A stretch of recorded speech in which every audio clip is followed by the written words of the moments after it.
Here's another question, and I've heard this from lots of people. Should we be wearing masks in the outdoors in scenarios where we can socially distance from others? I've always been a proponent of minimizing mask use because masks get contaminated. They get contaminated by your own breath. I mean, there's a lot of stuff that comes out in your breath. Your body knows how to deal with that. But if the mask starts to accumulate bacteria, then you start to feed it with your warm breath, and then you end up inhaling larger concentrations. That can be really unhealthy. So the idea, is to wear a clean mask, obviously. And the more you wear it, the more you need to change masks. And that doesn't feel very sustainable. So my approach has always been, if you're outside, take the mask off. Now, with the contagious variant and with winter air, which we think is a bit more dangerous for virus transmission, I've amended that in my own mind to say, look, if you're going out and you're just walking down the street, you might pass someone on the street. I don't think masks are going to matter. It's very momentary. I don't see it.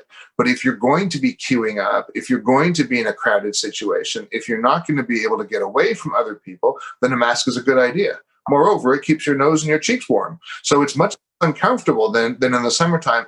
On the other hand, if you're walking outside a lot, you will notice that mask gets wet. Or if you wear glasses, it's not exactly great either. I've gotten pretty good at tucking the top of the mask under the glasses and letting them sort of push it down.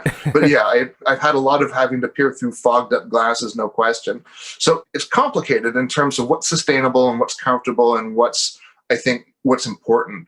When I go out walking around, I do so fully intending not to be near anybody, apart from people you might pass on the sidewalk. And so I typically will not mask, but I always have a mask in my pocket. I always have one, always, because you can't be absolutely certain about what kind of situation you're going to be in.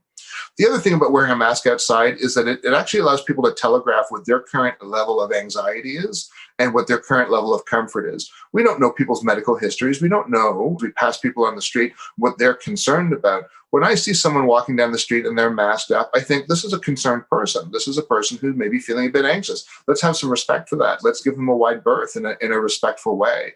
And when I see people walking without masks, I think, okay, these people are less concerned. Maybe they're less safe as well. We learn a little bit about people's own predilections that way, that kind of signal. I think that's effective, or it's useful.